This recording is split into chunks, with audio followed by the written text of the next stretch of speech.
digital?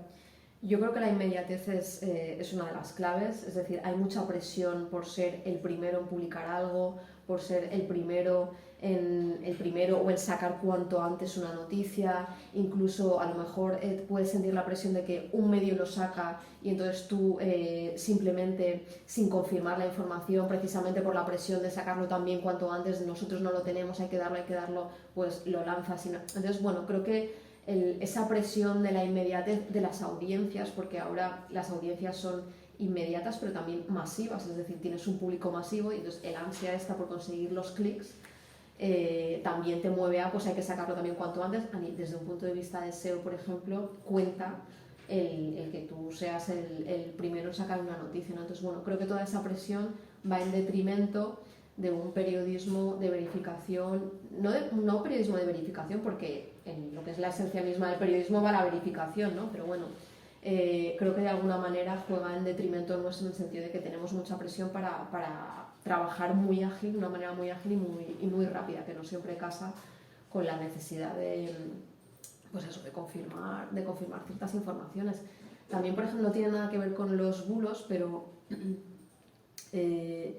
para que entendáis un poco la importancia al final de confirmar las informaciones, ¿no?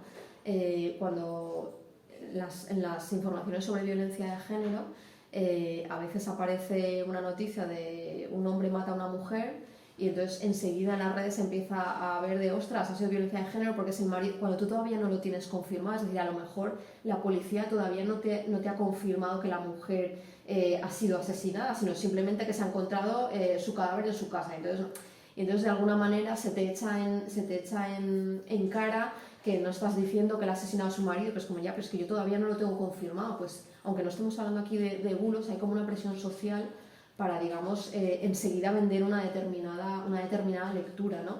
Que luego efectivamente se puede confirmar o no, porque recuerdo un caso en Valencia que fue también muy sintomático, que enseguida se dio por hecho que había sido un caso de violencia de género, que creo que en este caso era un marido que había asesinado y luego se comprobó que no.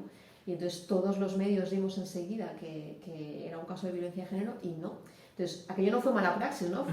Pero que hay una cierta presión social por enseguida sacar las informaciones cuanto antes, tal, y a veces, pues eso, como digo, no casa, ¿no? con los tiempos para verificar una información. Pero realmente también la desinformación corre más en momentos donde no hay información. Por ejemplo, durante el coronavirus corría mucha desinformación y puede ser porque no hubiese una información 100% fiable o 100%, digamos, científica que asegurase ciertas cosas en momentos como atentados, que es algo que pasa al momento y la información como que se bloquea por un momento hasta que se empieza a averiguar cosas, lo que tú has dicho. No teníais información para poder, entonces la desinformación podía correr más rápido. A ver, yo diferenciaría aquí lo que es que se nos pueda colar una información falsa en un medio de comunicación sin una mala intención y tal, y otra cosa es lo que digo, toda lo que es la práctica por parte de grupos organizados de desinformar, ¿no? Eso es otra cosa, pero bueno. Volviendo al tema del coronavirus, que evidentemente había toda una corriente con voluntad de desinformar, yo creo que ahí justamente los medios de comunicación serios sí que hicieron una labor de incorporar a todo tipo de fuentes, a todo tipo de voces expertas para tratar de explicar. Evidentemente lo que puedes explicar en el día 20 de la pandemia no es lo mismo que sabíamos luego en el día 300 de la pandemia, ¿no? Pero sí que se hizo un esfuerzo precisamente por dar voz a todo tipo de voces expertas. Entonces no me parece que sea un ejemplo el de la pandemia en el que no había información. Yo diría que incluso había un exceso de información, ¿no? Pero porque realmente fue una época en la que la audiencia, el público, la ciudadanía demandaba ese consumo de información y obviamente nosotros como periodistas estábamos obligados también a ponerla sobre la mesa, ¿no? por esa necesidad de saber qué estaba pasando.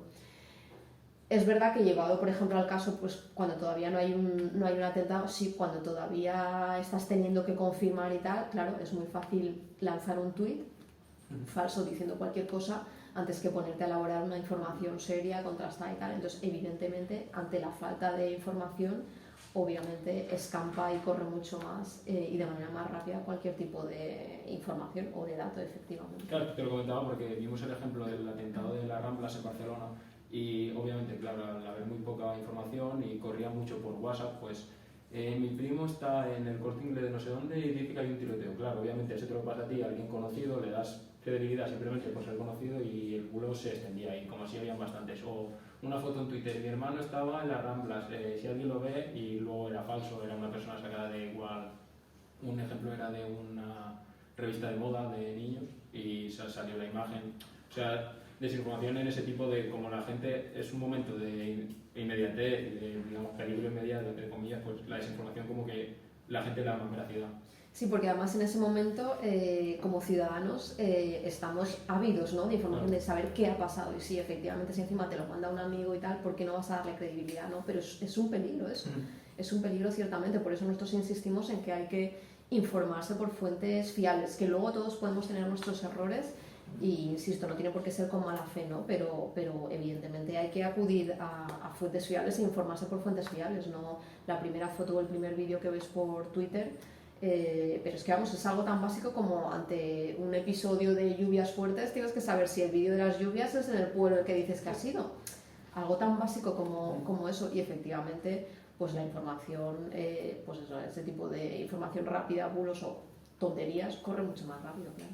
Y como has comentado en la situación de la COVID, yo también opino que creo que había un exceso de información. Entonces, ante una situación así, donde hay tanta información tan nueva, porque se va actualizando constantemente, ¿cómo os enfrentáis a ese tipo de situaciones?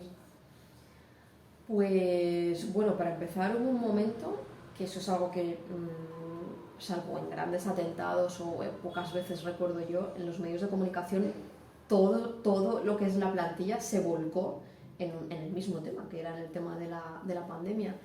Entonces, bueno, creo que fue un ejercicio de responsabilidad por parte de los medios, de los periodistas, porque, bueno, sabéis que el periodismo fue considerado actividad esencial por parte del gobierno, que eso implica que los periodistas podían salir a la calle cuando estábamos confinados. Entonces, bueno, cuando no había mascarillas, cuando ni siquiera sabíamos a qué nos enfrentábamos, pues teníamos a fotoperiodistas, a periodistas recorriendo la calle precisamente para explicar un poco a la gente qué es lo que estaba pasando fuera, intentando acceder a los hospitales para saber cuál era para mostrar, ¿no?, cuál era la imagen o el drama, la cara dramática de la enfermedad. Entonces, bueno, creo que por eso digo, ponía antes el acento en que se consultó y se sigue consultando a muchísimas voces expertas, porque creo que fuimos todos conscientes de la importancia de informar aquí a la ciudadanía y de no vender cualquier cabra, ¿no? Y no hacer información sensacionalista per se, sino nosotros mismos al final éramos ciudadanos que no sabíamos a qué nos estábamos enfrentando. Entonces éramos los primeros que entendíamos la necesidad de dar respuestas a la gente, y creo que por eso se hizo en general un periodismo y un ejercicio responsable de buscar respuestas a esas preguntas que todos nos hacíamos, siendo conscientes también del riesgo que nosotros podíamos asumir. Y no lo olvidemos, la mayoría de periodistas en ERTE también, quiero decir, que no nos libramos en ese sentido de la crisis económica y todo.